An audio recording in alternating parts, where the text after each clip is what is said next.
Ladies and gentlemen, dear friends, welcome again in another international forum which present to you thanks to AHEPA, American Hellenic Education Progressive Association, AG 41 chapter of Kalamaria, Konstantinos Paleologos, under the auspices of Vice President of Hellenism from District 25 AHEPA, and in affiliation with the Mediterranean Council and Forum, and of course, thank you again, the Israel Institute for Strategic Studies, our sponsors, communication sponsors, ProNews TV and Smart App mobile applications. I have the honor and the privilege to greet this event as a member, also not only as a president of AHEPA chapter of Kalamaria, but also as a member of the International Issue Committee of District 25. And I would like to welcome you all, as well with our distinguished and honored guests that we have together in this very nice and very warm multinational panel, which the moderator today, our Miss Daniel Kremins, will help us in this great discussion, in this great forum. Allow me to say a few things about the situation in the Eurasia. The Biden administration has a lot of challenges, especially after the escalation that we face in Ukraine, in the Black Sea, and after the deals between financial deals between China and Iran. We also know that the situation in Libya is remain very fragile, and the Turkish aggression in the Mediterranean also remain in a very high alert. Our experts today they will try to discover and to show us the future of our region and this Eurasia confidential issues. And I'm very confident that all what they want to say today, they will lead us to a very good assessment for a better future. Miss Daniel Kremins is the moderator for today, and she's criminal justice, strategic intelligence, and homeland security, and Mediterranean Council and Forum director of counterterrorism, also the moderator of our forums. She's from Pennsylvania of United States. Today with us, we have the great honor. We have General Zvak, Dr. Sherman, General Zvak from United States. Welcome and thank you, General Zvak. Dr. Sherman, once again with us, special guest from Israel, and also the president of the Israel Institute of Strategic Studies. Dr. Marios Efthimiopoulos, Dean Professor from the American University of Emirates, and Sava Civico, Supreme Treasurer of AHEPA and businessman in construction business from United States, New Jersey. Welcome, gentlemen. Thank you very much. We are waiting also Dr. Faye from Egypt, but it's not here. So far, face some technical issues. I received a message. We face some technical issues. So, thank you again, everybody. everybody, thank you. And the floor is yours, Ms. Cremins. I'm waiting as you to listen all this great information from our today experts. Thank you very much. Thank you, Andreas, and thank you for organizing this forum. So today we have a lot of issues to cover, gentlemen. I want to welcome you and I thank you for your expertise. I ask that you keep your responses to 3 minutes or less, and feel free to interject your analysis and your opinions when you see fit. Today we're going to start off with Dr. Marios, as he has to leave us a little early. We will eventually get to Russia and Ukraine and Iran, but I would like to start out with Africa. Dr. Marios, there's a report that the UAE is backing the Libyan unity government, which is a reverse of support from the former Libyan military commander. Could you speak to that matter? Dr. Marios?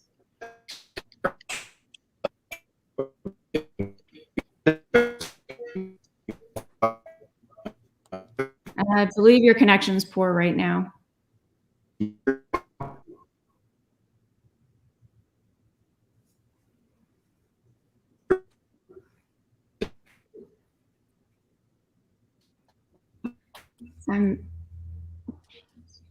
Actually, we're having a poor connection, so I believe we'll try to come back to you, and we'll touch on that matter again. Oh, there you go. Is it better?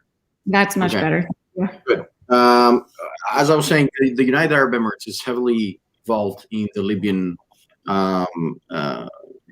case, if you want, with regard to the support of General Haftar. However, as you can understand, only the Libyans in the end can take the decisions on what they can do with regards to their own future. The United Arab Emirates is supporting the international legal requirements that no foreign entities should be involved or be affiliated with foreign intervention with regard to the future of Libya towards a democratic and a more visible, more democratic state. By the time the government of Libya that was supported by the United Nations started to get support by countries such as Turkey with regards to their interest or the promotion of their interest, I believe that the UAE felt the need to support the side of General Haftar, who's quite known, if you want, with regards to what he had done in the past, with regards to the war in Chad, in Mali, and so on and so forth. But having said that, they believed that General Haftar does have the power, if you want, to bring a balance with regards to the Libyan case. One of the most important elements was to secure the general pipelines for oil and gas that Libya exports. To just inform you that Libya is one of the biggest and largest exporter of oil and gas in the world, even before Gaddafi was taken out. Having said that, Libya has a very bright future with regards to energy security, so far and as long as the Libyan, if you want, democratic ruling party that will come into being by the end of December elections, which we hope that will have, if you want, a more democratic support, a more democratic role, will secure the baseline of the sovereignty of Libya and probably the neighborhood policy of Libya with vis-a-vis other countries, including the Southern European countries themselves.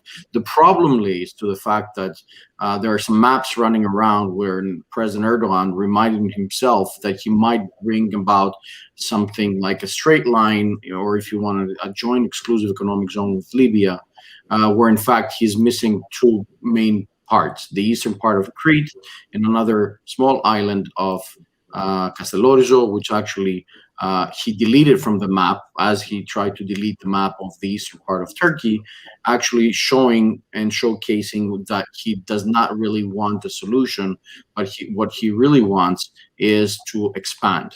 He's a very populist person, a very opportunist person. He's also manipulating the fact that Turkey is by majority a Muslim country, and he's utilizing the populist approach and the poorness of the country that is currently at stake to do that. Where the UAE comes along is that the UAE supports the redevelopment and restructure of countries that really want to live under peace. With the recent Abrahamic Accord, what was made clear is that the United Arab Emirates would like to play the role of a peacemaker, or not a peacekeeper, but rather a peacemaker with regards to better way of life, much more understanding, tolerance, and coexistence, if you want, in a regional perspective. So in short, this is what the UAE does with Libya. So if I'm hearing you correctly, where is Libya headed politically and economically? Do you believe they're heading to a democratic solution and economic stability? Well, democracy depends on a multiplicity of levels or of variables that need to take part from now until the end of the year, where in December we're estimating that elections will come by. I believe the United Nations will be involved. I will not be surprised even if the OSCE gets involved as a representative, if you want. I know that the OSCE is the eastern part in the Eurasia region, but I would not be surprised that international organizations that actually value the importance of elections go through it. And I think countries that support it, if you want, the side of Haftar, but also the countries that support the other side, if you want, the government of Libya that is currently supported by Erdogan, would have to come together and go for elections and probably elect somebody that will lead into a better condition for Libya itself. That means that whoever gets elected has to rebuild the country from basically scrap. It's been a civil war that's been ongoing for a while. Foreign countries and foreign fighters are there and they have to leave. There's massive unemployment that is really bad, but Libya has the capacity to rebuild the state on the same level that the Gulf countries have built, based on services, but also based on gas and oil exploration, and so on and so forth. To just tell you something strategic that might matter is that you might not have seen all this general political instability or military instability in Libya if Libya would not have been rich in its oil resources or gas resources. As I said in the beginning, Libya used to be the second largest exporter of oil and gas a decade almost ago. And that is a very important element if somebody wants to have not only a presence in the Mediterranean region, but also a presence in Africa. Now, what Erdogan is trying to do is he's trying to encircle on the one hand the Gulf, and on the other hand, he's trying to come from the south of Africa, where in Somalia goes to Djibouti, goes up to Ethiopia and Eritrea. And by building sites and by constructions and so on and so forth, he's trying to control all the natural resources that somebody might need, because he wants to have allies, while at the same time, he wants to have presences. No wonder that carrier, that small carrier, the Juan Carlos base level carrier that they're building, the Spanish one, will not be in the Mediterranean, the Near East Mediterranean, or in the Aegean. The aim is to be in the Black Sea, in the Atlantic, maybe in the Indian Ocean, and so on and so forth. And that says a lot why Turkey would support, for example, Libya. Having said that, Libya's presence and future depends on its alliances, and that's why you've seen all these days, last week, a lot of governments visiting the Libyan counterparts. You saw the Maltese, you saw the Italians, you saw the Spaniards, you saw the Greeks. So you saw the Turks. And so everybody's trying to get a piece of the pie, and it's a geopolitical chess game that we hope that will come at least at the level of peace, where we can try to actually say that there is stability in the southern parts of Europe and North Africa. Let me interject for a second, Dr. Morris, and you've covered some of this already, but you had spoken of Erdogan's strategy. My question further is that what is his strategy concerning position and placement of fighters? For instance, like you said, in Libya, Yemen, and so forth. Well, I will go back to history in specific things, that in order to start a war, you need two things. You need finances, and you need somebody to operate for you. Turkey obviously does not have the capacity to play a global war game wherever it feels like it. But what they do is that they subsidize their if you want, contracts or military contracts, and they get foreign fighters, which they pay them quite well, while they keep their populism intact and their Muslim Brotherhood support intact as well. And while at the same time they're trying to negotiate with terrorist groups, mainly in Central Asia, while they're trying to bring a balance with NATO by doing what NATO cannot do or does not want to do at this time, which means bring a balance in this area, in the area of Central Asia. Having said that, what Erdogan is doing right now, he's manipulating the whole system on his benefit. On the one hand, stating to Europe or the Euro-Atlantic counterparts that, hey, we've been doing this job for you for all these years, so we have our resilience and we can choose what to do. And on the other hand, he knows that he cannot afford having fights in every different corner of the world, and therefore what he does, he rents military or paramilitary troops, whether this is from Syria, from Libya, and so on and so forth.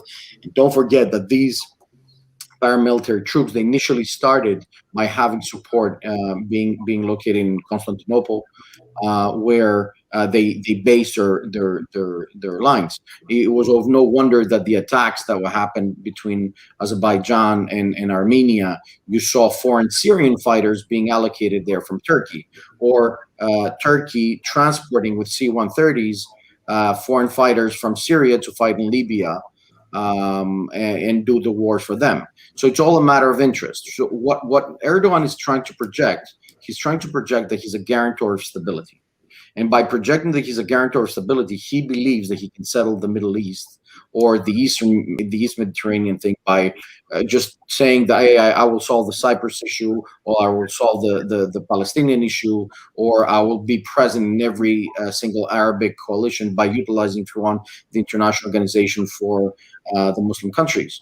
But you cannot do that. In a democratic world, you need to talk with your counterparts and your allies. You can't just go there and act on the benefit of whomever. And like he came 2 days ago or 1 day ago to the Greek Foreign Ministry, he even accused us of terrorizing, if you want, manipulating the international law. Now what he does, he's utilizing international words of the international community by trying to get more attention and more people to be there for him, where in fact he wants to have the presence because he wants to expand in a multilateral world where he believes that he can lead on the discussions, if you want, with regards to how the future should look like. Now, countries like Greece or like Israel or like Cyprus, their mandate is quite clear that, yes, we need to defend our sovereignty, but in fact, we need to defend also our vital interests, whether this is in the immediate periphery or with our counterparts and our allies, like the United Arab Emirates, and even in this case, Saudi Arabia, to make sure that stability does not come into jeopardy. Let me expand on that question a little more. I know we're jumping the gun a little bit because we haven't covered all the topics, but I want to get your analysis on this. Could you speak further to the complex issues as a whole in the Western and Eastern theaters within that region? And what do all these conflicts look like moving forward? Are we seeing axes like we've seen in the future, or is this new? Thank you for that. I think we had a preliminary talk initially about the axes, and this is not a theory, but I've been seeing that empirically in all these countries that I've lived and worked in the last years, and also here in the Gulf region. One of the things that you realize is that things are moving quite fast, and alliances are being reshaped.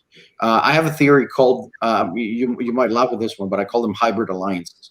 In the sense that hybrid alliances are moving alliances, that they move like water on the one hand, but on the other hand, they are short to be created, so we need short motives to be created, but long motives to be sustained. Now, assuming that you have countries like the UAE or Israel or Greece, the counter sides that they have to battle with, if you want, is Turkey, Iran, and at some points Russia. Why those counterparts are there? Because not because they're not good in business, but because politically they're trying to become very more influential by having their own alliance process, while at the same time they agree to disagree on their national interests, but they also agree to share the spoils after the war. What really happened, for example, in Armenia, Azerbaijan, and this is a very interesting, very clear-cut case, is that Iran supports Armenia and had a defense pact with them, and they even told them that they're going to come into the rescue. They did not. The Russians said that they were going to come to the rescue to Armenia like they did in 1994 by giving them weapons and so on, but they did not. They actually worked as interlocutors in order to bring a stability, if you want, or stop the conflict between them, or even escalating to a full-fledged open war. And on the third part, what you had is that you had a Turkey who actually won the spoils of it by promoting Azerbaijan's area that, you know, they have to get it back, and at the same time getting people more fanatized, because as I said, Erdogan is very populist in the way that he does that. So in having these knowledgeable circumstances, or the Straits of Hormuz, or the Straits of the Gulf of Aden here, and so on and so forth, it's only normal that these countries have to, the opposite side, if you want, countries have to sit down and discuss what are mutual interests, or what are our mutual, if you want, benefits, if you want, that are going to come together in the position that we aim to have, and that is more vital, stable, more westernized, if you want, more liberalized economy, while at the same time sovereignty and integrity of the state is secured. And for that reason, a strategic partnership comes along. You saw it with the Abrahamic Accord, utilizing the COVID opportunity to, you know, to reassess things and elements. You see it with Bahrain. You see it between Greece, Saudi Arabia, UAE. You see it between the tripartite between Greece, Cyprus, Israel. You now see the Americans coming in. You see the French coming in, and we obviously going to see at certain point the establishment of an organization that will be much more regional in its approach, but at the same time more international, because it will attempt to become an international organization, versus the international alliance that the Turks, that the Iranians and the Russians are attempting to do. No wonder that when the F-35s program was stopped from the former President Donald Trump with regards to the Turkish requirements to buy 72 F-35s, it was only noticeable that the Turks would turn around and ask for possible mates from the Russians. And in actual fact, they did. They even made sure to have a carrier that can carry not only F-35s, but also Russian-made or even Chinese-made aircraft. That says a lot. I'd actually like to interject here. Sorry to interrupt you, because you touched on a point I really want to get to, and I want to bring Savas in for this. What will the Abraham Accords look like moving forward under the Biden administration? I think yeah, go ahead. Mario, finish up. Savas, yes. Okay. Well, very interesting analysis by Marius. The future is going to show how the Biden administration is going to react in greater terms, not just as it relates to the Abraham agreements. I think was a phenomenal development that took place. But unfortunately, I don't see this administration supporting or expanding these agreements, at least up to this point. Unfortunately, we have a history to look at when we look at these agreements, and the relationship between Israel and the United States under Obama and Biden for 8 years, which, as everybody knows, was not the best of times. It was a very tense relationship, and I will say that also a different agenda on both sides of the world. And as you have seen, Netanyahu was one of the very last leaders that Biden reached out to when he was elected. So even when the agreements were signed and celebrated here in the United States, the then Joe Biden candidate downplay them. So I can't say that I'm optimistic that these agreements will be fully supported going forward. And I'm afraid that the United States is not going to promote even other agreements. Don't forget, the biggest agreement of all will be between Israel and Saudi Arabia. We have heard reports before the election that Trump was really pushing for that agreement to come forth before he left before the election. Unfortunately, that didn't happen, and I'm not sure this administration is going to promote that agreement, which agreement will be the pinnacle of all of them put together. I hope the Israelis, even though they have their own problems right now with elections or not forming a government, etc., will be able to concentrate and see it through. But it is a breakthrough in the Middle East after many, many years. And I think it would be foolish on the administration, the current administration, not to take advantage of this new development and hopefully see peace and stability in the Middle East. Because without peace and stability in the Middle East, you have many, many dangers. And Mario touched on some of them. In summary, I'm not too optimistic, let's say, that this administration would really make it a priority to see those agreements flourish and see those agreements expand to other countries. We're going to try to put Dr. Sherman next real quick. And Marius, I'll give you a second after him. We are having technical difficulties with Dr. Sherman, so we'll see if we can get him to come through. Dr. Sherman, can you hear me? I can hear you very intermittently. There's a lot of disruption. Okay, we can hear you fine. Could you speak to the Abraham Accords? We just had new elections in Israel, and with the new Biden administration, what's your analysis on the two administrations and how they will proceed forward with the Abraham Accords?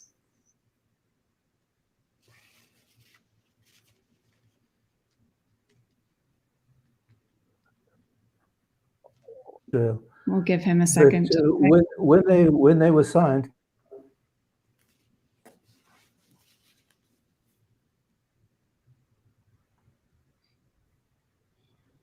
can people hear me? I can hear you now. Go ahead and try again. Okay, well, for Israel, the agreements were, of course, a very positive development. They did come apparently.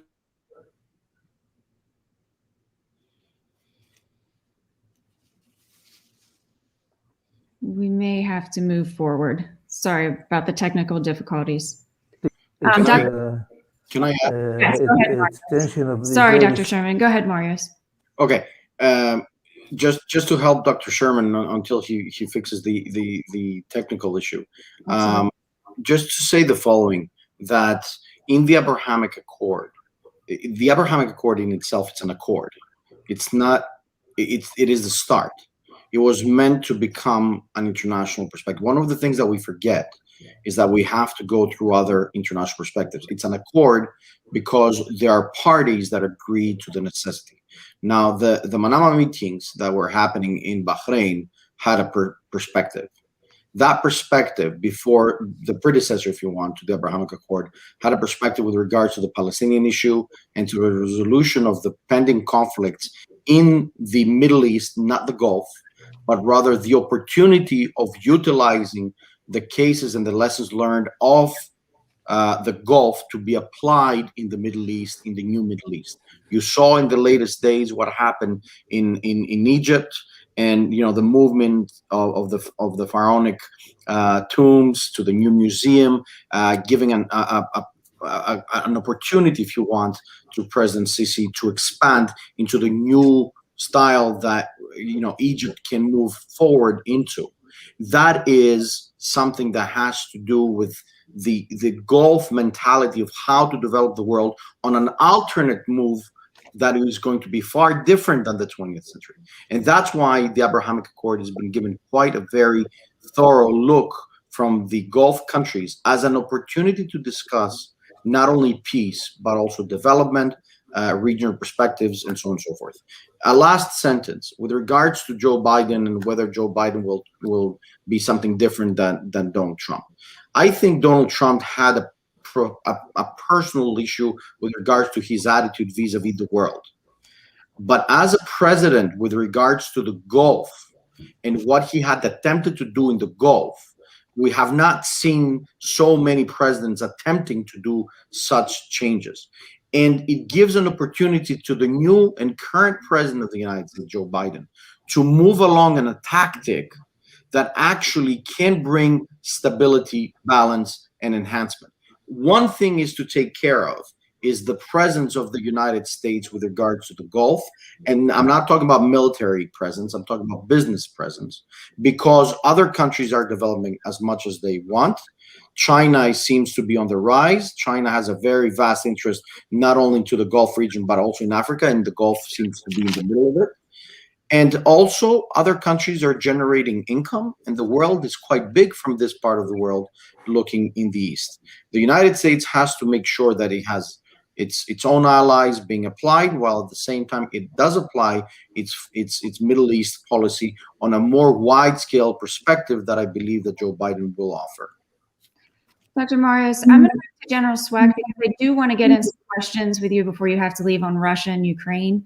So I will be right back with you on those questions. But General Sweck, what is Russia's strategy in moving the troops to the Ukrainian border? Good afternoon to you all and to your listeners. It's complex. It's difficult to completely read them, but there have been variations of this before, both in 2014 and 2015 and also in 2017.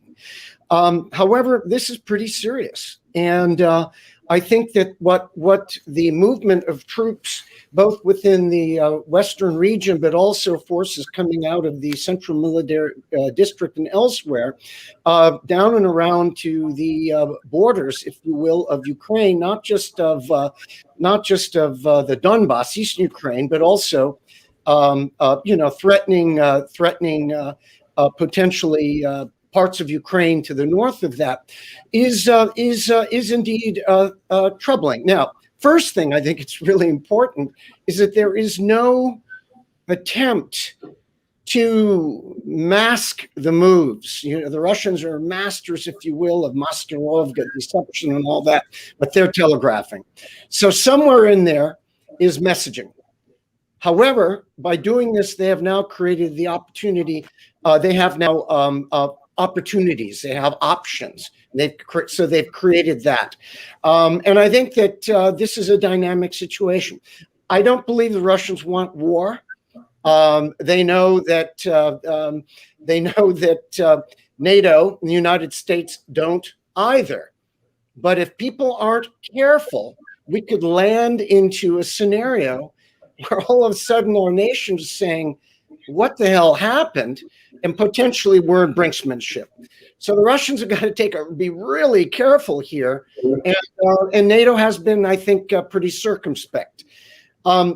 So the Russians have freedom of, they have the opportunity. There's discussion of a Russian potential thrust down along the southern bank of Azov and Black Sea down towards Kherson and the Perekop Isthmus of Crimea to, in theory, create water opportunities, if you will, for Crimea.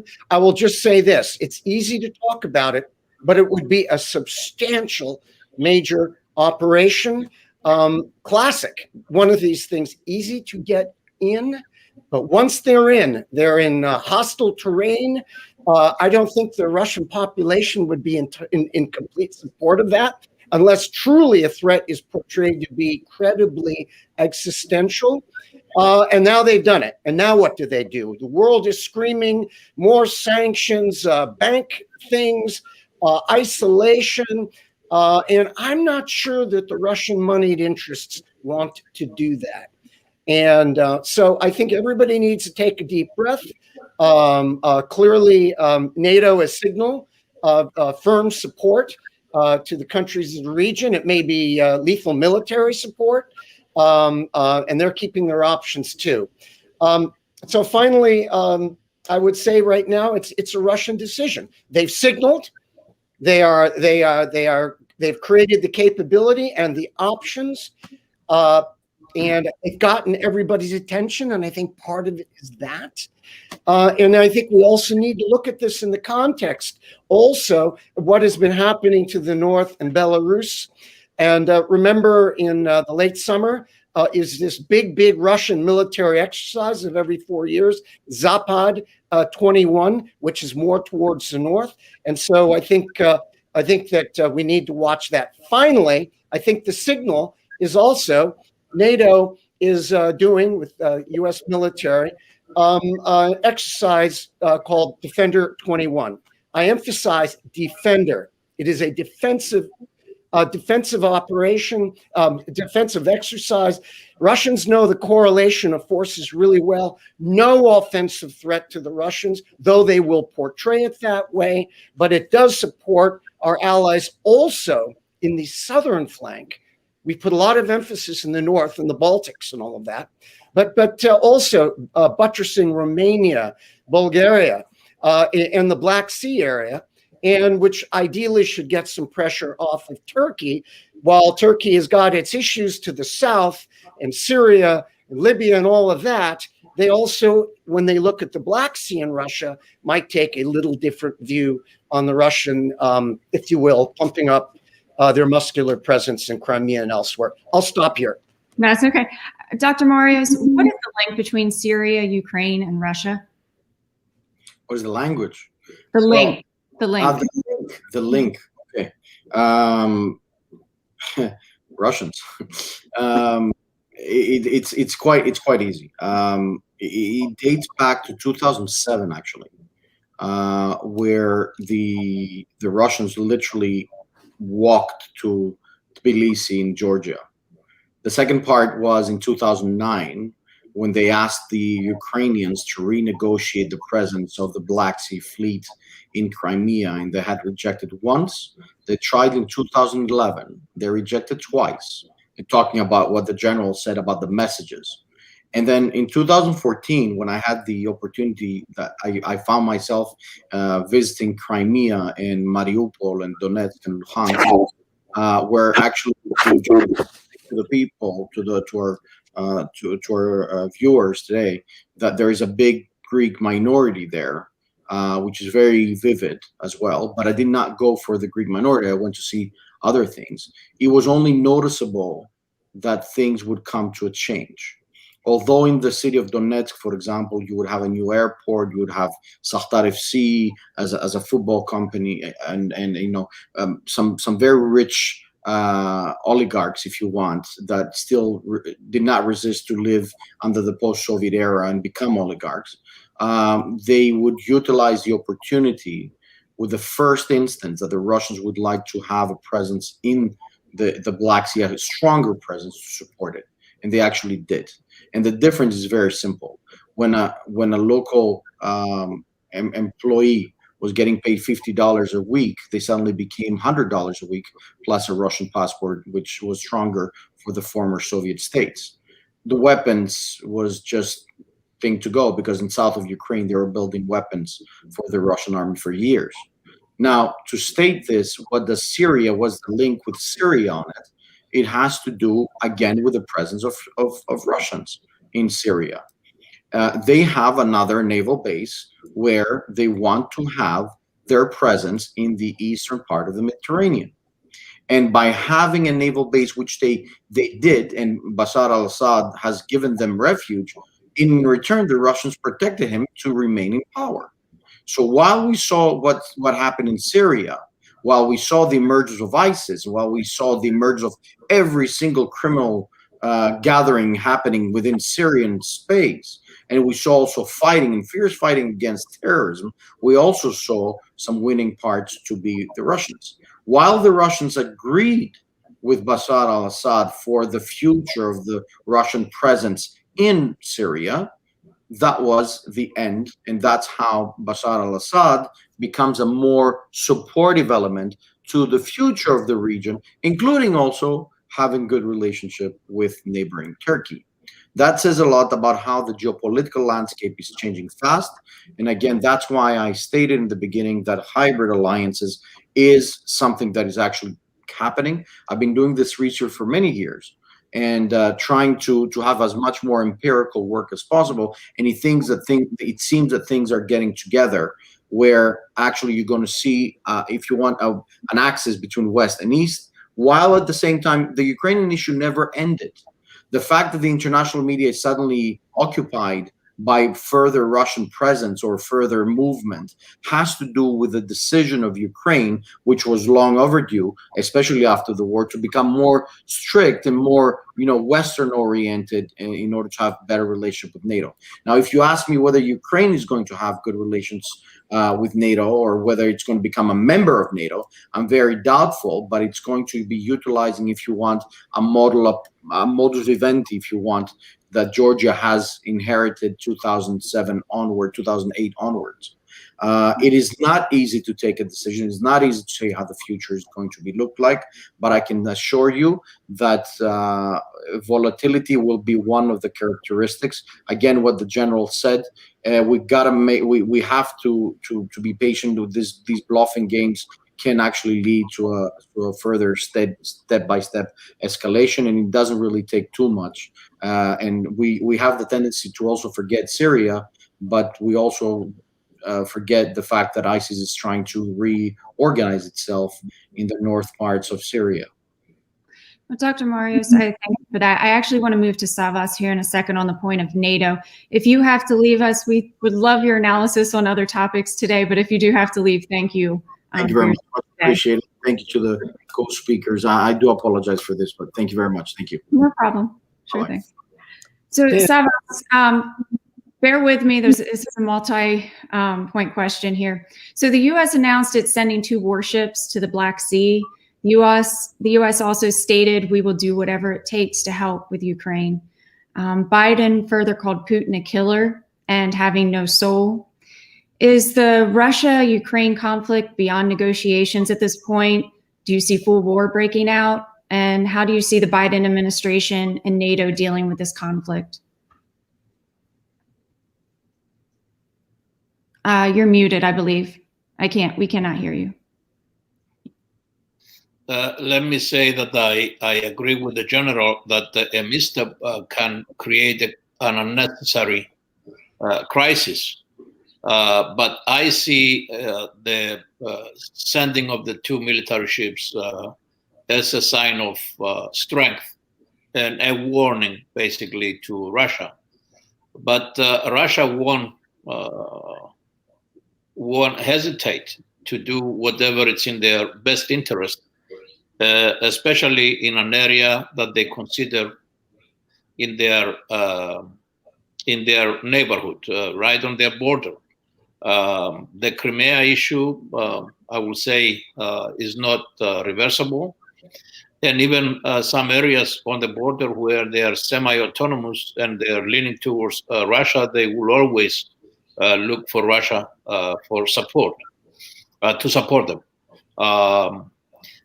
The United States, I would say, at this time, going so close to Russia, plays a very dangerous, I would say, in a very delicate game, because any small incident can ignite a major crisis, which no one can foresee the consequence of it.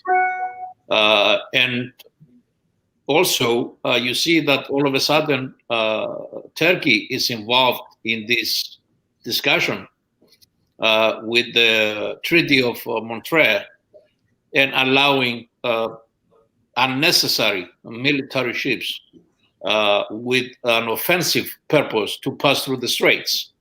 And then you have Erdogan with his big ideas, basically saying that he's going to eliminate the straits of Dardanelles, by creating a new canal, in essence, where people and countries have to pay to go through, and where he will have complete control. But going back to NATO and the US versus Russia, there are many countries, I must say, within NATO that they see this increased tension between the United States and this new administration with Russia as a very, very dangerous development. I'm concerned as to who is calling the shots here in the United States. Certainly is no Biden. Okay, I know Biden, I work with Biden, but it's not the Biden that I used to know 20 or 30 years ago.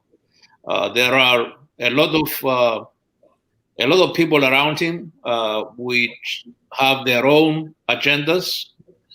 They have repositioned Russia as the #1 enemy of the United States by downplaying the real enemy of the United States and the world, which is China, or the triangle of China, Iran, and this is not going to subside. I believe the United States is going to keep pushing. Russia is going to keep pushing, and we might see the same scenario, not only in that area, but in other areas of the world, where one superpower will be involved, and just out of despise, the other superpower will get involved, regardless if they have an interest or not.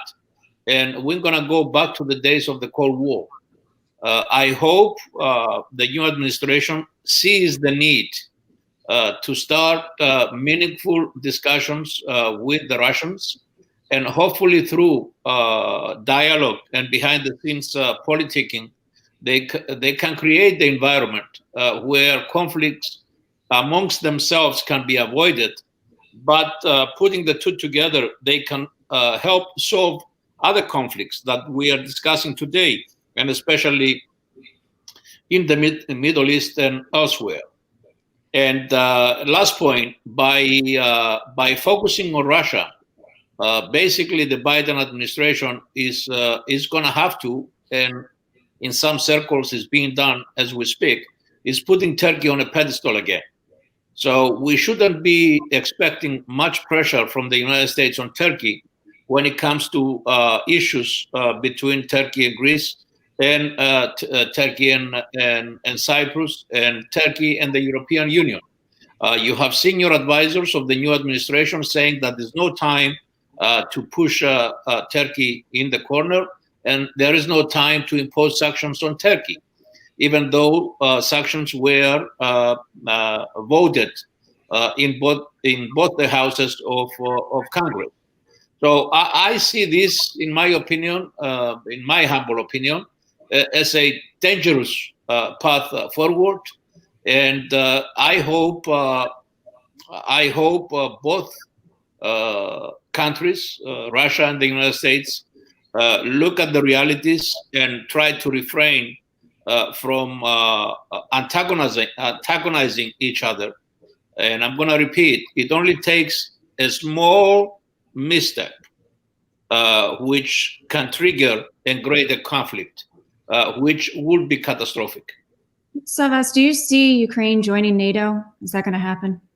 Well, it's a double-edged sword. Of course, the USA is going to push Ukraine to join NATO by offering many, many things.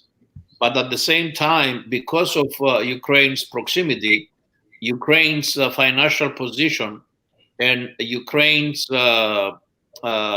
importance to Russia, I believe there will be a lot of dynamics within Ukraine which will resist such a decision. I hope it doesn't happen, because it's going to worsen the tensions. I know the United States will push for that. I hope they don't push far enough. I know there's a long history between Russia and Ukraine, but how much of Putin's strategy do you think involves testing the Biden administration, such as moving these troops to the border? Well, it's a chess game, and the better player wins. But again, it's not merely a chess game, because you here in a chess game you have simply a winner. In this chess game, the end result may be a catastrophic consequence. So definitely Putin is testing the new administration to see their limits. And as you've seen, though, after he made his announcement, two U.S. military ships have gone to the area. So we're going to see a lot of back and forth, and eventually, I hope that diplomacy will prevail, because without it, we're going to go back to the Cold War era, and it's not going to be pretty. And by Biden calling Putin a killer, I don't know if it helps the situation, or it makes it totally politically incorrect. And I don't know what purpose was serving, and I don't know if it was off script or if it was one of Biden's senior moments. General Swack, Putin is war tired, and Zelensky went from being well supported to losing support due to matters such as blocking coronavirus vaccines from Russia, along with the nationalist rhetoric bringing him down. But Putin has also been losing support within Russia. With the fragile state of these governments, what does this conflict look like moving forward? And is it possible to lose Ukraine in a full-fledged war? First, and it's a great question. Putin always, and I think this is a trait of autocratic nations. It's really all nations, but especially seven. There's an aspect where I believe he is always looking over his shoulder. Remember, Russia snapped not once, but twice viciously in the 20th century, the revolution, and then in 89 to 91. And his popular support has been declining. He's also been, they had all these demonstrations last summer linked to elections and heavy-handed, if you will, politics. And then the Navalny thing was a big, I think they lost control of the Navalny issue. And that's out there, though for now it looks like they've coupled, if you will, the demonstrations, but now we're coming into good weather. But there are issues. Plus, the Russian economy remains low. Oil prices are not bounced back the way they've hoped. So he's got a lot in his mind. He's got issues in the South. They have this transactional relationship with China, which we probably need to talk about. You've got the West, which in theory should be the one area where they put less pressure on themselves by relenting. I have to gently push back. I believe that President Biden, we have a real interagency process in the United States, and he is involved in the foreign policy decision-making. Saying that, in his worldview, he's been working with Russia and Vladimir Putin 8 years as the vice president, and then before that, as a senator in the Foreign Relations Committee. So they have a long history together. He was there for the reset. And then you had Georgia, and then you had, of course, and then you had all the other, Ukraine, the illegal annexation of Crimea, and then if you look, the Democratic side of the U.S. Political scene suffered through 2016. In part, thank you, Russia, and then the reset fails and all that. You've got 2016, and now today you have solar winds. where the Russians came out, and we're looking to prop up Trump. And now you have the current situation. So yeah, there's baggage. There is, I think, though, while people's backs are up, and I believe that the question, sort of called on killer, was probably not the best question by the ABC reporter that was said, and everybody's been trying to walk themselves back from that. But I think it did capture a feeling that Russia has a lot of blood in its hands, and it has been particularly difficult in the persona, in the mindset of the current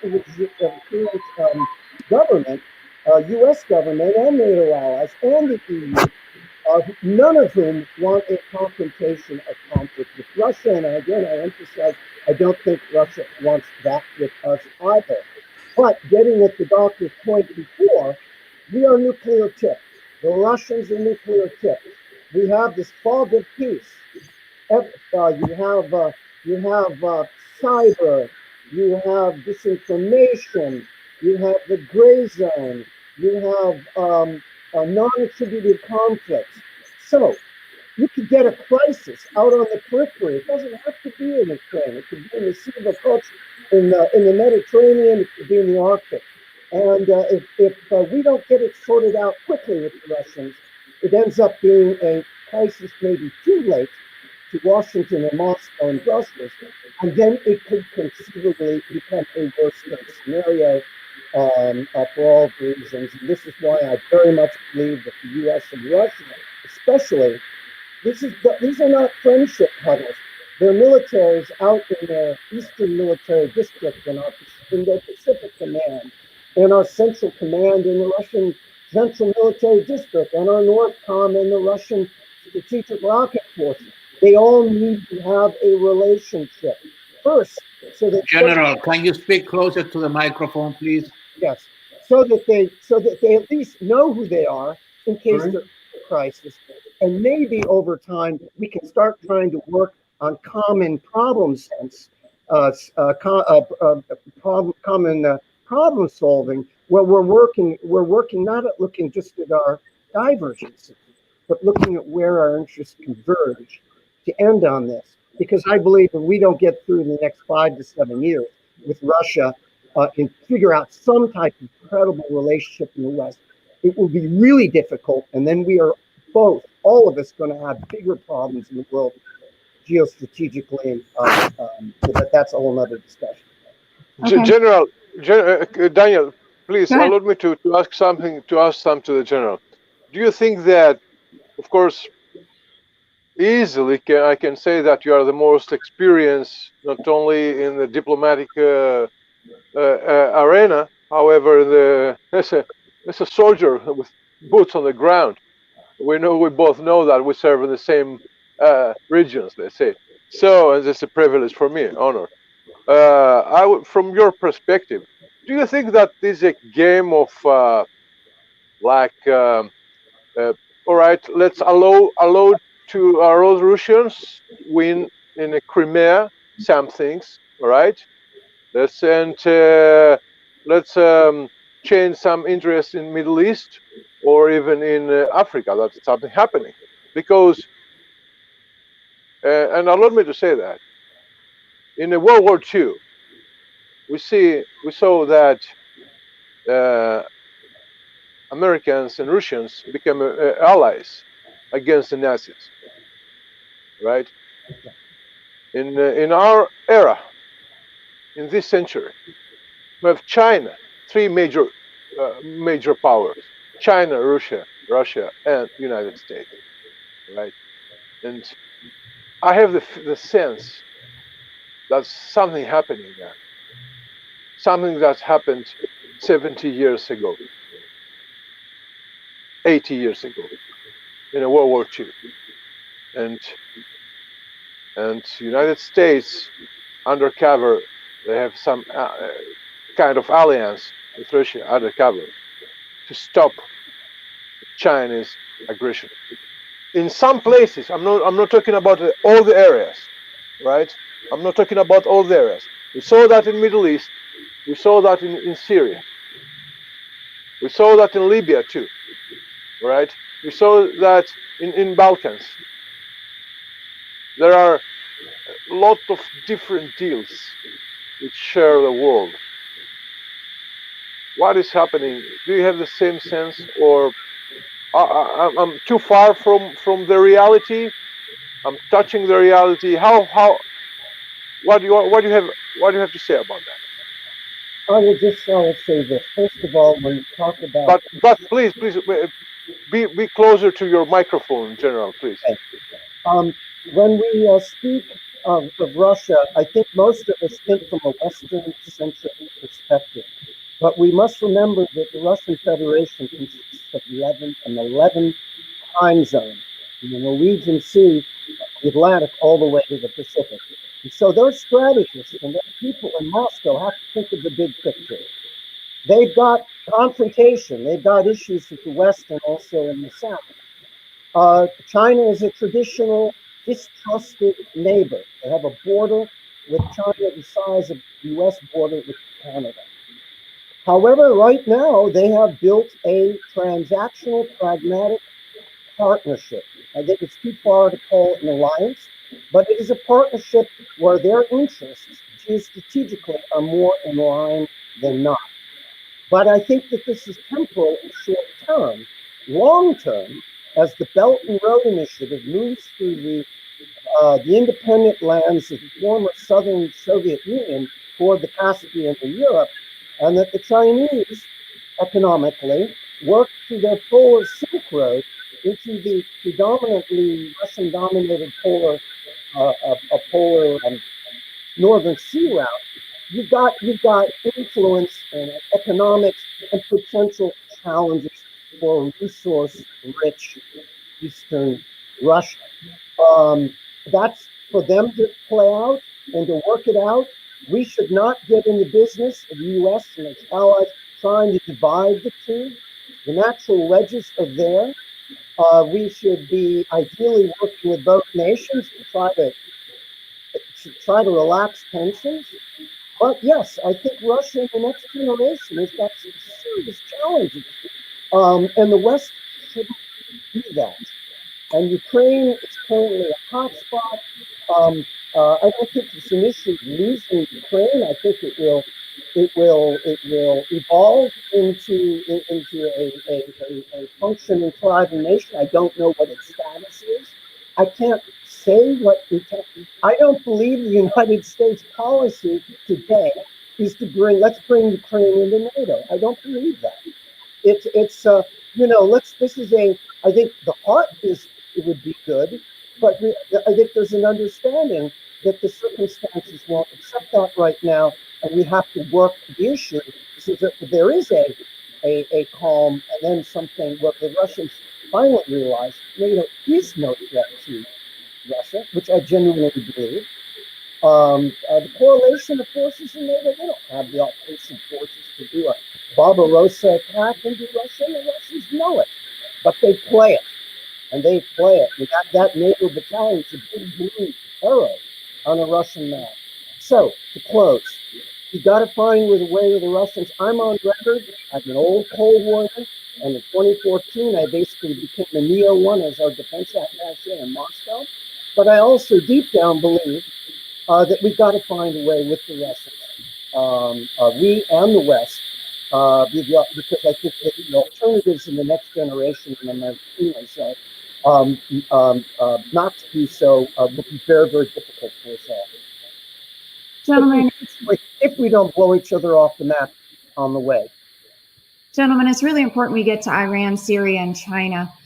This is a multi-point question, so bear with me. And I'd like to start with Savas, but I'd like General Swack's analysis on this as well.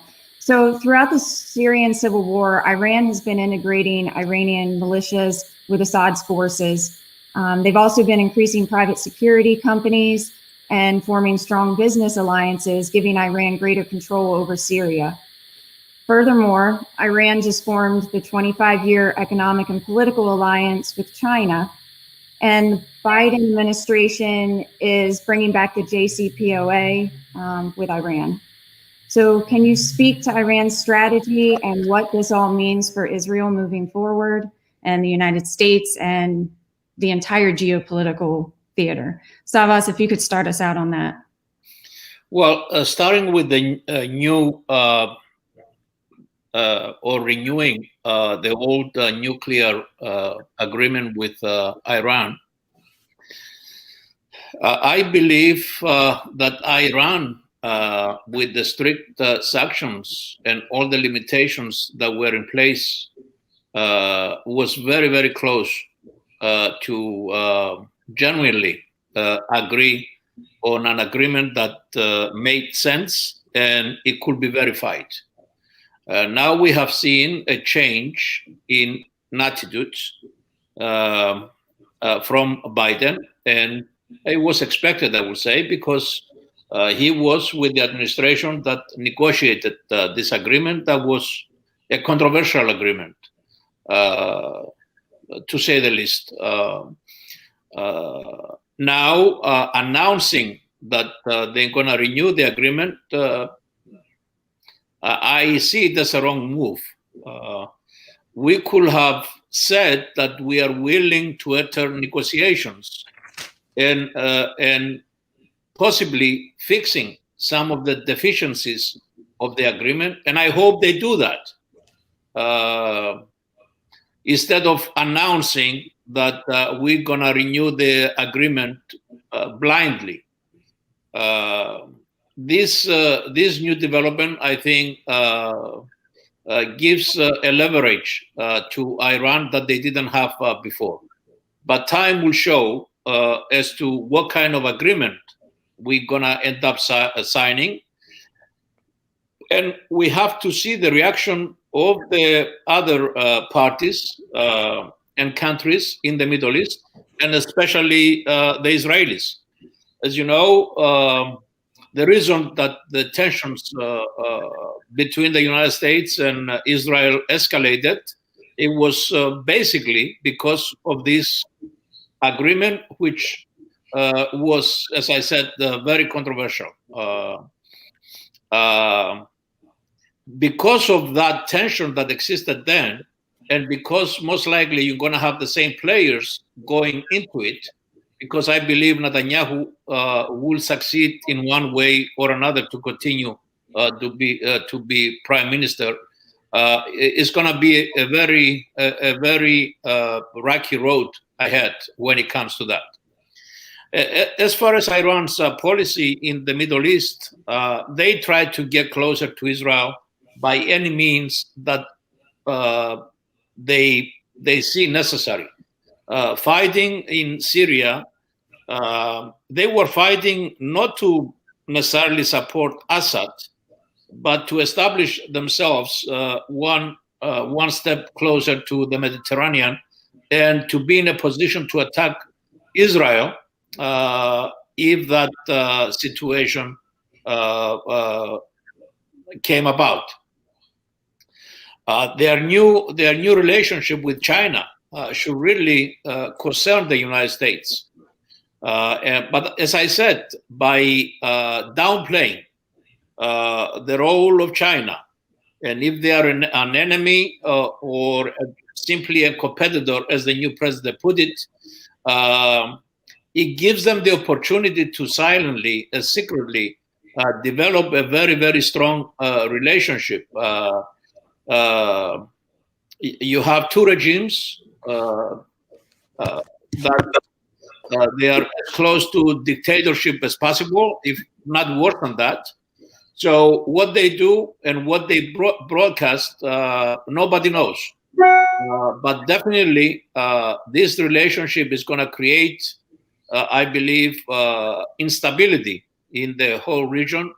And I hope the United States takes a serious look at it. And that's where Russia comes in the picture as well.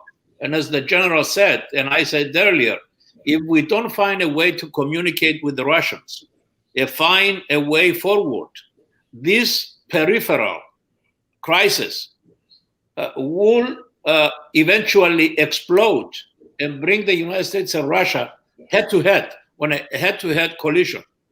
So Russia, in most cases, cooperates and deals with China. It does the same thing with Iran for obvious reasons.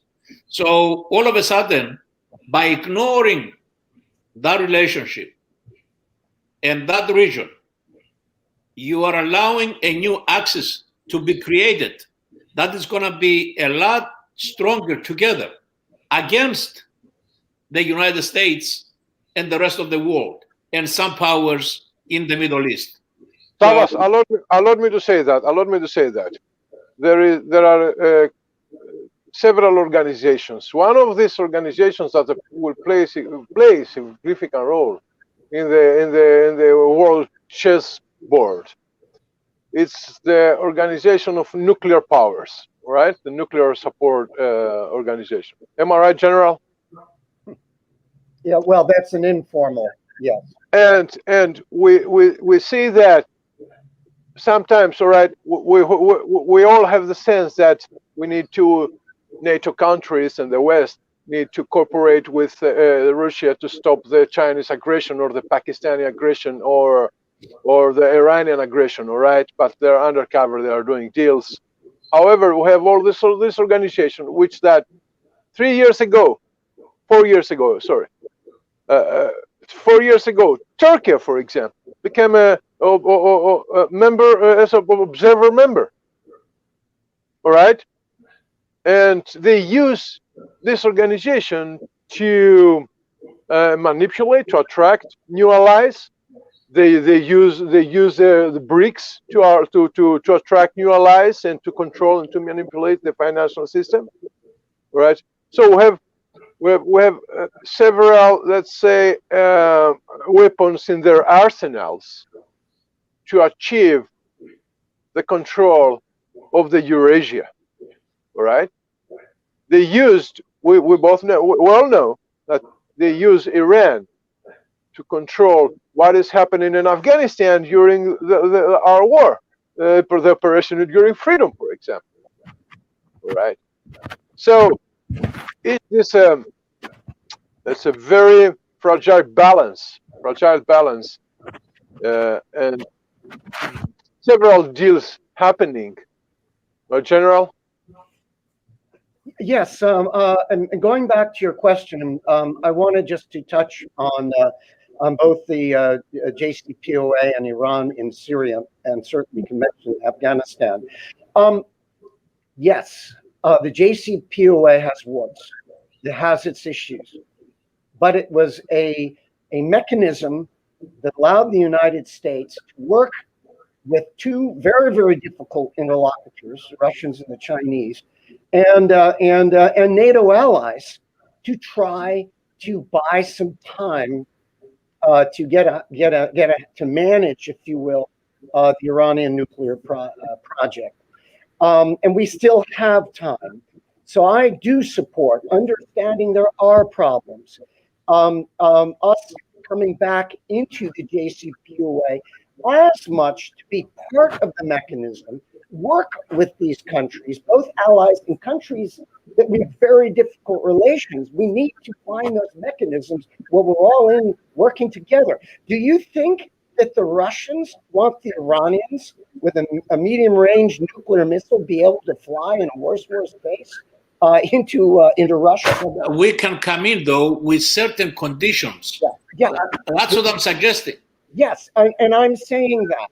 I'm okay, because once in, you can work within the process, because what does the JCPOA get? It gets you an opportunity to get back into the verification game, what the Iranians hate.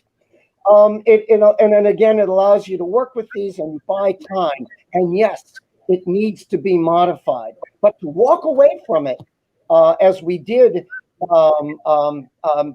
breaks all, if you will, kinds of linkages. And yes, I'll make this point on it too. If it doesn't work, I think everybody knows the Israelis are coming, and Iran will not have ultimately a nuclear capability, because Tel Aviv would probably not let it happen.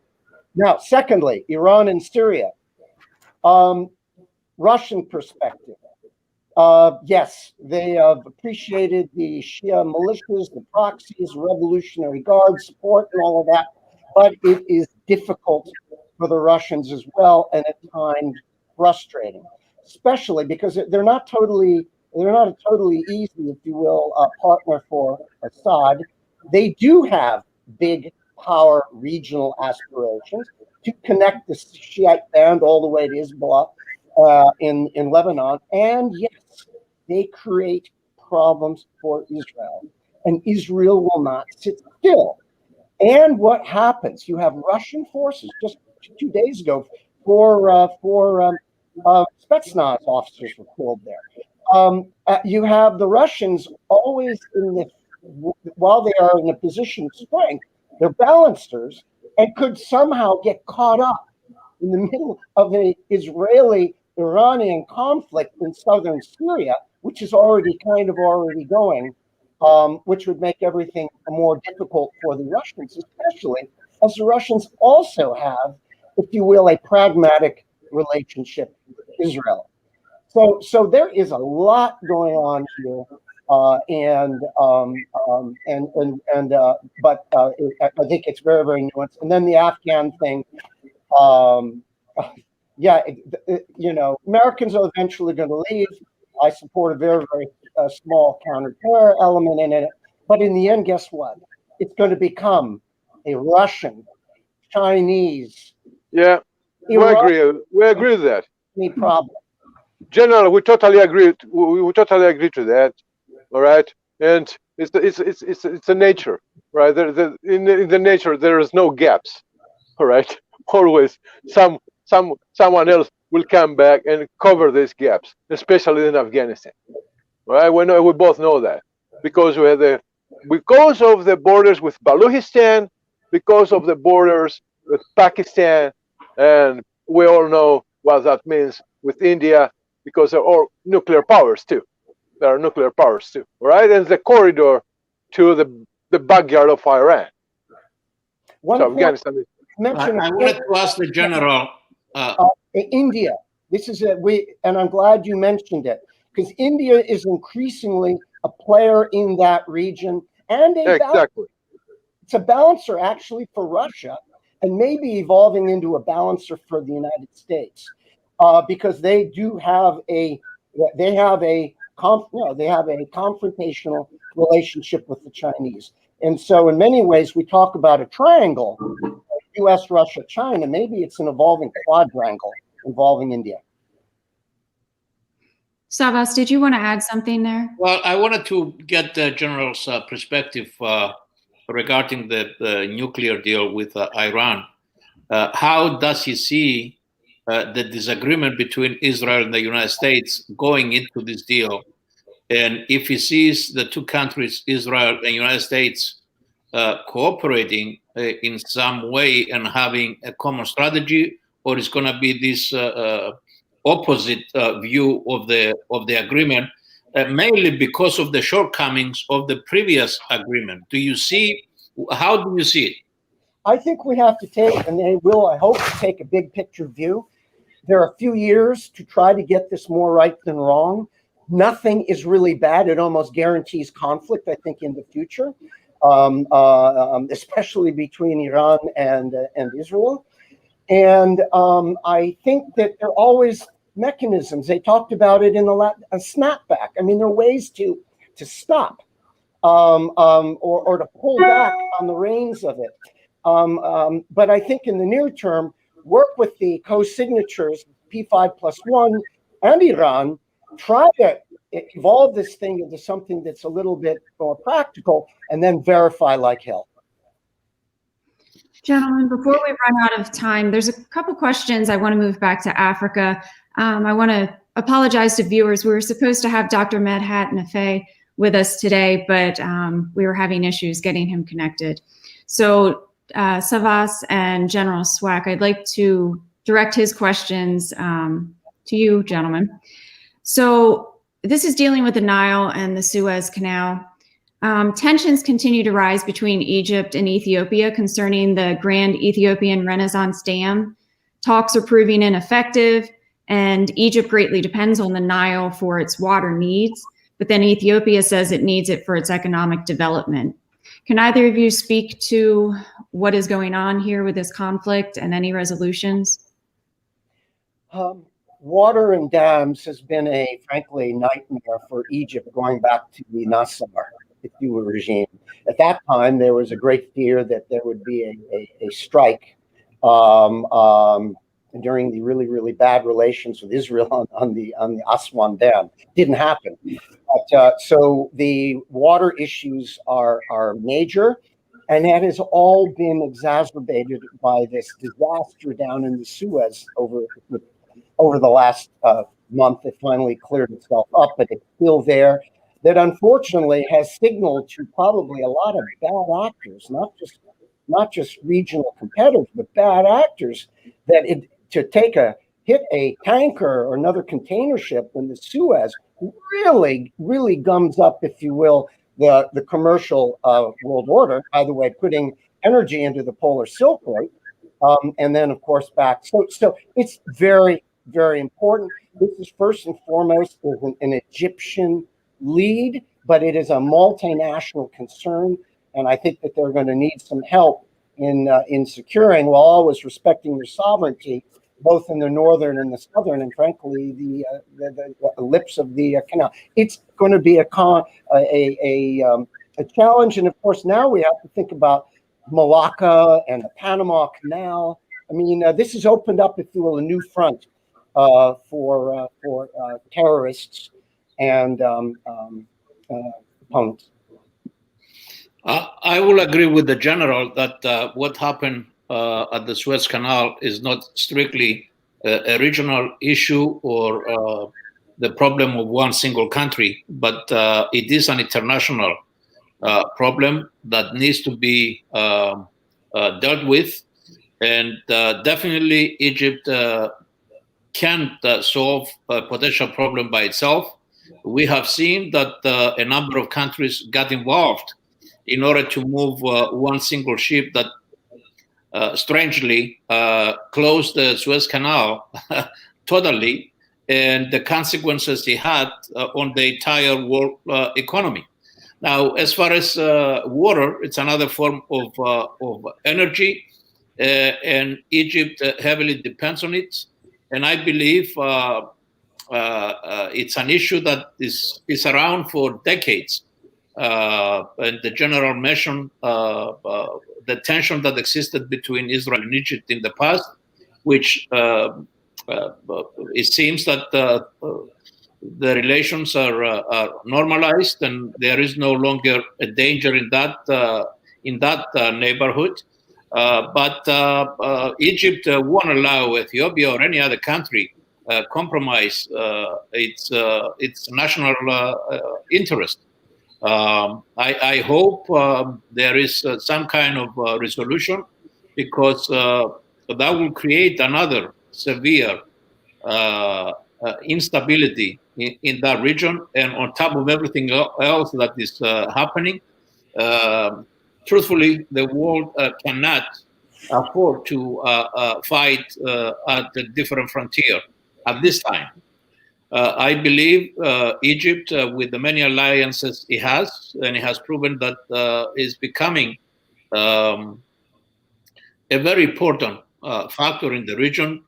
I'm sure they will manage to survive this crisis, so to speak, and move forward. But the total resolution of this problem, it will require many agreements, even treaties, amongst the neighboring countries that threaten each other for stopping the flow of the water and creating problems, vital problems, which I don't think any country that is the recipient of such an action will sit idle without reacting.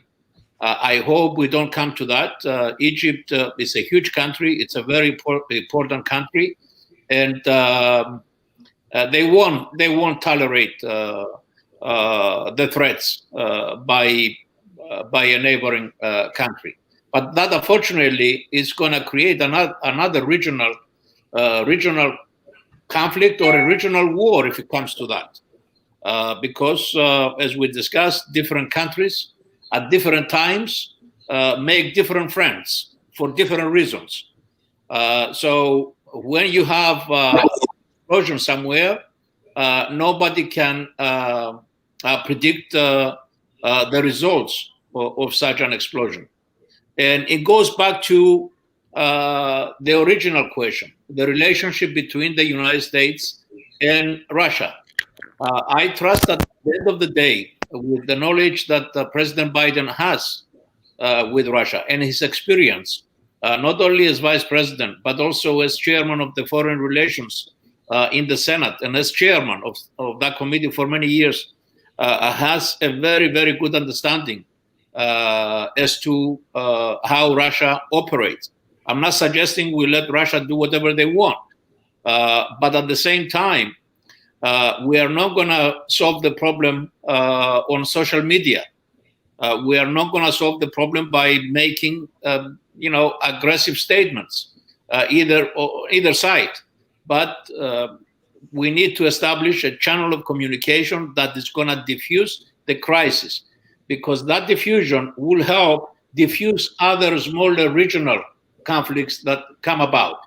If you have the United States and Russia, for example, concentrating on the simple issue that you brought up in Egypt, it's much easier that such conflict can be resolved when the superpowers basically work in unison, as opposed to working to despise each other. Sava, allow me to say that, brother. There are those channels that exist. There exist those channels. However, the situation is changing rapidly, right? And there are many actors that affect the situation. Minutes ago, General mentioned the terrorists, right? The terrorism exists, right? The France government fight the terrorism in sub-Saharan Africa years ago, till now. And they're trying to create a Mediterranean alliance to secure their interests, and also to support in a manner of way the American interests too. Right? That's why we're working closely with with France government and the United States government too. Certainly, 100%. Egypt is not just a big country. It's a very rapidly expanding country, right? And we're talking about more than 100 million people who controls the water in the North Africa, right? It's about Ethiopia or Somalia. Turkey and Somalia years ago, the biggest hospital in Somalia has the name of Recep Tayyip Erdogan, the biggest hospital, right? So all I want to say is that there are many actors. We saw that terrorists with Turkish airplanes travel around the Mediterranean and support terrorist activities. We all know that we have boots on the grounds in the Suez Canal, right? There are American troops in the Suez Canal. We know that, right? But it's a huge issue. There are those channels that exist between Russia and the United States. But I repeat, it's the actor, or let's say maybe it's the accident sometimes who guide and manage the future. We all know the accident of history, right? I believe in that. We cannot predict, but we can take all these measures to do the best as for our interests, all right? I saw Dr. Serman. I saw him before, but his connection is very bad. It's very poor, and I will have another 10 minutes Yes. for some close remarks, Daniel. Yeah, we're running short of time, gentlemen. So if you could give around a 3-minute closing statement. We've barely touched the surface of all the conflicts going on, and we didn't even get to allow me to say that. Allow me to say that, Daniel. Allow me to say that. Of course, we're talking about a domino, and a part of this domino is also Africa, right? We're talking about a continent that in 20 years, the next 20 years, we will reach 2.5 billion, double size of population than today, right? And we have also the immigration issues. We have also the terrorism. So, yes, of course, Africa is a huge piece of this domino, which if collapse, that's why we support Egypt in Africa. And we believe in Egypt, actually, under the Sisi administration, right? General? So, General, with all these conflicts going on, geopolitically, where do you see all this going in the future? People that know me would say I'm fundamentally an optimistic person.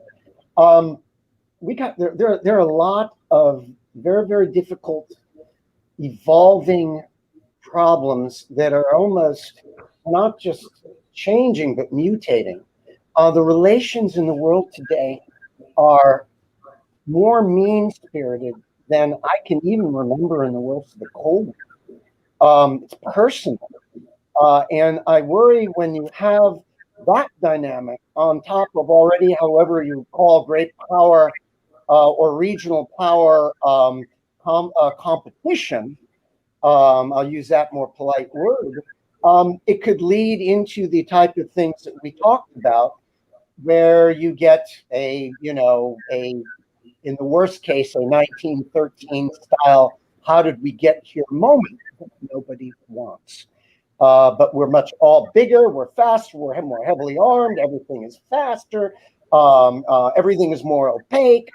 I talked about fog of peace, fog of war, so we have all that. So we've got to be, while keeping our powder dry and looking to, as an American, buttress our alliance, take care of our friends and partners, be looking for openings, looking for ways to lower the temperature without, if you will, granting, if you will, needless concessions. The 2 destroyers in the Black Sea, that's no offensive threat to the Russians, and they know it. But that was to buttress the very nervous area, especially with all the Russian troop movements, and up in the opposite Ukraine and all of that. So everybody needs to kind of slow down. And then, as I said before, where are the points of convergence? Where are the things? We've got climate change. Russians, don't tell the Russians there's no climate change. But we've got to get there. The whole Arctic is melting. That's an area to potentially work, but it's also an area of vulnerability if we're not careful on both sides, if we don't manage it.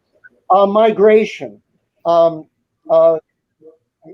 space, not building anti-satellite things, but space. And I was troubled, frankly, and good for them. The Russians and the Chinese want to build a space station on the moon or whatever, but we, the United States, and have a long history with Russia as spacefaring nation, and I think that that's a positive thing to get us looking at that. And finally, I'll end on this: NATO. I am I try to, when I speak with my Russian interlocutors and counterparts, I'm always looking for a way to improve the relationship. But I am also an ardent, strong NATO supporter. NATO in the 1990s, after the fall of the Soviet Union, was about as much providing stability and an umbrella for all these countries in Eastern Europe to finally have a security organization, a structure, rather than being in centuries of war. And then sadly, it is morphed now because, in part, the Russian view that this is designed to attack them, where it is really more defensively. We've got to figure out. I'll end on this. I do ask my Russian interlocutor, Do you really believe the world would be in a safer place? Would Russia be in a safer place in a world without NATO? And immediately they will jump off and support. And then some of the deep thinkers will and think about it. What would Europe look like in an unfettered group of countries, alliances, pacts, without a NATO or EU that tries to keep all that irredentist right-wing stuff out? So there's so much. We've got to continue to work with the Russians. They're key. And then also we've got to find a way with China. Two different foreign policies. They must be, we can't bag them into the same. But there, I worry that China truly is thinking big, where I think the United States actually is thinking more defensively. And Russia, despite the offensive actions and preemptions within that, I think also in a big defensive bubble and are trying to hang on. Thank you very much. Appreciate that, General. Savas, if you could please keep it to 2 to 3 minutes. We're running short on time. Yes, thank you. I will say that the international community should look and find common interests and try to resolve some of these long-standing disputes that could lead to greater problems. We have two significant developments that took place in the last 2-3 years. The one, of course, is the Abraham Accords that finally signifies that peace and stability is within reach. The other one is the gas forum, the Mediterranean Gas Forum, where you have 7 or 8 countries, and they recently voted to accept France as a full member as well, with the full support of the United States. You have bilateral, trilateral agreements in the Mediterranean, in the Eastern Mediterranean, between Cyprus, Greece, Israel, Egypt, United Arab Emirates. So there is, I believe, a new beginning, and there is hope for the future. When it comes to U.S.-Russia relations, I will strongly agree with the comments made by the General. We must find a way forward. We owe it to the next generations. Playing this dangerous game by either country, it doesn't serve the world well. Now, when it comes to NATO, General, I believe that it failed in some respects, and it failed in some of its members. And of course, being a Greek American, I have to point out the daily threats by Turkey against Greece, the continued occupation of Cyprus by Turkey for 47 years now. Where is NATO? So if we want to call it spade to spade, let's recognize the shortcomings, let's recognize the strengths, and let's try to improve going forward. Having an alliance that at the end of the day doesn't serve well its members is no longer a legitimate alliance. I'm not suggesting we dissolve NATO, but I'm suggesting that NATO needs to be improved and be the stabilizing power it meant to be when it was organized. So, I apologize, Savas, if you could wrap it up in a couple seconds for me. With that, I would like to thank the co-speakers of today's event. Thank you, Danielle, for an excellent job in moderating. Thank you, Andreas, for another job well done. And thank you to our viewers, and we shall see you soon. Yes, thank you. I want to thank all of our distinguished guests today. Sorry for the technical difficulties. Thank you to our viewers. And Andreas, I will pass it over to you. Christine, could I ask Andreas 15 seconds? Of course, of course. One General point, please. Sir, I understand the tragedy of the 1974 Greece and Turkey and Cyprus. But I will make the point, reinforce my former point, accept that difficult, ugly situation that has not been fully resolved. In the 70-plus years of NATO's existence, there has been no conflict between any of its members in a continent that was a bloodbath earlier in the 20th century, in the 1800s. Agreed. General Savvasidikos is origin from Cyprus, you know, and if he agree that your comment was very good for the situation. I would like to say that I'm very glad when personalities and experts like General Svag, like Dr. Sherman, which unfortunately he didn't succeed very well today because of internet poor internet connection, and of course Dr. Marios Eftimiopoulos. I'm very glad that you enlighten our world and the future of the Eurasia. I'm very confident that we'll have you in the next weeks, because this is an ongoing cooperation now. What's happening in Ukraine, what is happening in Africa, and also we don't have time to talk about the Jordan.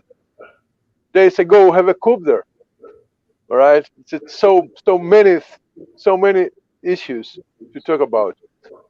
I promise that we'll organize another roundtable the next month about that issues, and I will really thank you all. Thank you all the viewers, the participants with your comments, the viewers, and of course our distinguished guest, General Svag Savvasidikos.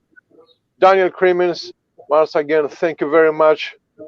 And I hope that I will see you again in the next forum. I would like to wish a good evening in the United States and good night in Middle East and the Balkans and in Greece. Thank you very much. Good night. Thank you. And